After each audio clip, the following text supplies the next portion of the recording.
Hey y'all, what's up and welcome back to Torpedoes and Tarantulas 2. I want to start off by saying my sincerest apologies for the absolute lack of content lately. Life has been just absolutely so balls to the wall bonkers that if I'm not out on the road trying to earn a check, which is 85 to 90% of the time, I'm usually taking care of the things at home that didn't get done during the week. So that leaves me little to no time at all to do the things I love, like getting outdoors, riding my motorcycle, smoking cigars, and doing videos for you guys. So I'm going to take a short chunk out of my day today to at least do a video for you guys because I got to get ready to go back on the road again tomorrow. So I want to introduce you to someone, and I'm going to say I did not get an unboxing video of this particular animal, and I'll explain that as we start to remove the decor. I'm going to go ahead and remove the decor because less things for her to be able to climb on to try to get up and out of her enclosure, and she'll most likely just kind of move around inside there and not try to make a break for it. She's pretty small, pretty young, and still a little bit skittish. You may have guessed by now that this is not a tarantula, and at this point, by method of deduction, you should have figured out what it is. We're going to see if we can't get her to rear her lovely little head. She's right down here. I'm going to use the snake hook and just kind of gently poke around in the substrate. And she's so cute because her main defense right now is to vibrate the tip of her little tail like she's a rattlesnake. And it's just so cute. She reminds me a lot of my milk snake when I first got her, except for the rattling of the tail. You may see her doing that there. She reminds me a lot of my milk snake at that age where she was quite skittish, and this one you can see her vibrating her tail there.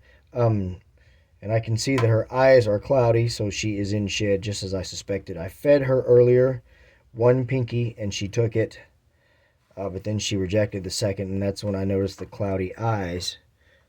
So I'm really going to try to get her out of here and get you guys to be able to get a look at her. You can see right there those cloudy eyes. Here she comes. Hopefully she'll do like she usually does and just kind of stay right along the edges of the enclosure and not try to get out. Now you see why I removed the decor.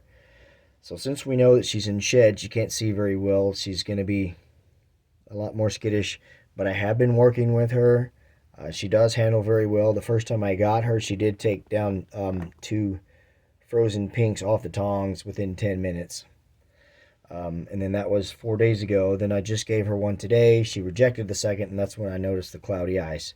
So as I mentioned about the redoing of the enclosure, it's a temporary thing. I used to do it with my milk snake when it was this small. To help it shed, you put a moist chamber in there, a tub or something that has a lid or something on it. You can put moist moss into, and then put an entrance point for them in there so they can go in and get moist, and that helps release and remove that old tight-fitting, itchy, irritating skin, and then come out of it much easier. When they get to be more adult size, they don't need as much of the humidity, but when they're younger, it's a precaution you should always take. So now I'm going to introduce you to Nephthys. That is the name that I have given to this lovely lady right here, and you may have deduced as well now that it is a female. This is a female Mexican king black snake. The Latin name is Lampropeltis getula negrita. They hail from the northern to northwestern parts of Sonora and the Sonoran Desert in Sinaloa, Mexico, and the southern parts of Arizona and California as well. And they're are an arid species, but as they, when they're younger, you want to keep the moisture levels up, obviously. But once they get bigger, you can change that. You kind of have to work up to the handleability part. Like with my milk snake now, I couldn't make her bite me. This one wouldn't bite me, but she would musk the hell out of me and vibrate that little tail. My milk snake used to musk me, and by that I mean they pee, poop, and put out that scent all at the same time, letting you know, don't mess with me. So she used to do it all the time, but now I can't get her to get defensive in any way. So that's kind of where we're at with this girl. We're trying to help her with that. So she's about 15 inches long, maybe fully stretched. She'll be a little bigger after she sheds. So she's pretty small. I'm trying to document kind of the progress of her growing up and everything. But I just wanted to give you guys a really quick look at her because I know I've got a couple of friends that have been curious that want to see her.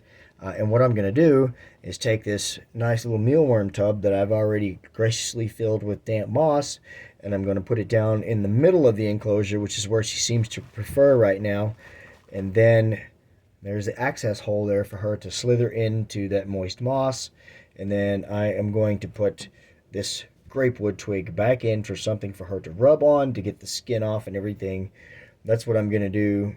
The big hide that I had on the hot end, she hasn't been using it, so I'm going to leave it out right now while she's in shed.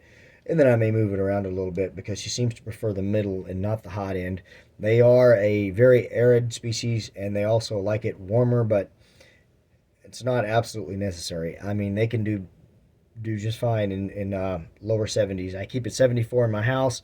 The hot end of her enclosure is like 85 to 90, which they say is ideal for basking temps, but she usually stays in the middle. So they know where they like it. I mean, it's nature has evolved for them to be able to do that. So I'm really excited to show this beautiful girl to you guys, and I can't wait till she sheds. I wish I could have got some feeding video, but again, that's something that I did not have time to do. Let's see, did I cover all the points as far as her and the care and all that stuff? When they're older, lower humidity naturally, usually 45 to 60. But when they're younger, of course, just like with tarantulas, you want to keep the humidity up to help them grow and get bigger and stronger. And then once they get to adult size, subadult size, they can kind of thermoregulate and everything and shed a whole lot better. So it's a lot less care there. So we're just going to keep a close eye on her. I'm glad I could show her to you. I hope I covered it all. I apologize for the lack of content lately, and I really hope that you like this video and that somebody will give me a thumbs up and a comment. I hope at least all my subscribers will at least give me a thumbs up. I want a thumbs up from both of y'all. I'm not kidding.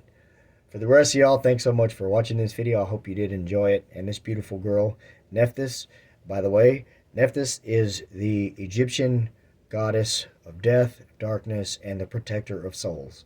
I thought that was really interesting because I like to do interesting background things into the names. I like to put a lot of thought into it. So I looked up a lot of goddesses of darkness, goddesses of night, different translations of dark and night, and I settled on Nephthys, the Egyptian goddess of death, darkness, and the protector of souls. So there we go. That is little Nephthys. We're going to be keeping a close eye on her and watching her grow into a big, healthy, adult, beautiful snake. And hope to get to show more her to you guys. Hope you guys have a wonderful day or night wherever you are. Don't forget, like, comment, share, subscribe if you haven't done that. Thank you guys so much for watching this video. Take care of yourselves and each other, and have a great day or a great night wherever you are. God bless.